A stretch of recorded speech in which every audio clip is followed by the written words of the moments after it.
Folks, I follow Don on Facebook, and you should too. It's some of the best material you're ever going to see.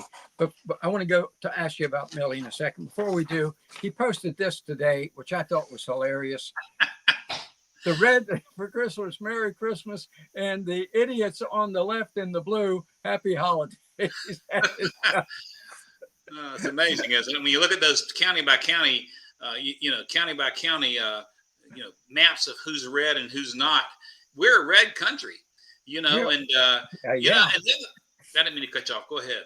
That map right there shows, Carter, the brilliance of our founding fathers with the Electoral College, because the Electoral College that Tim Walz and Democrats try to attack and destroy is one of the greatest checks and balances in the United States Constitution, which is full of checks and balances. If it weren't for the Electoral College, our founders knew that corruption, is a cesspool in these large blue areas. They knew that back in 1787, and that map shows their brilliance. Of course, the president won a popular vote as well, but God bless those guys. We got a lot of good things for this year. Don, I often think when people say to me, well, you should go with the popular vote, I tell them, well, let me ask you a question.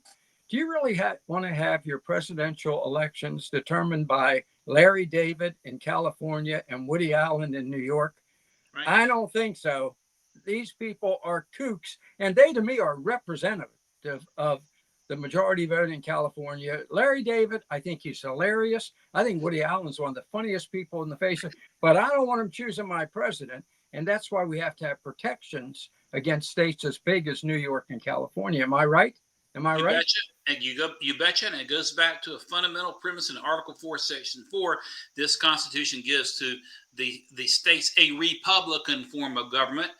It was James Madison, the principal architect of the Constitution and of the Bill of Rights, who said that a democracy is the most vile form of government. Of course, Benjamin Franklin said democracy is like two wolves and a sheep meeting at high noon and voting on what they're going to have for lunch. So we are a constitutional republic. We're not a democracy, and it just gets under my nerves. Even when our own Republican senators and Fox News guys are democracy. You can throw democracy in the trash can. We are a constitutional republic, which is based upon checks and balances. If you want to see what a true democracy looks like, you go back to the 2020 George Floyd riots. That is what a true democracy looks like. Every democracy eats itself. The founders hated democracies, and the Electoral College is part of the series of checks and balances. See, a constitutional republic is built on checks and balances designed to prevent the usurpation of excessive governmental power. We got to go back to know who we are and what we're about.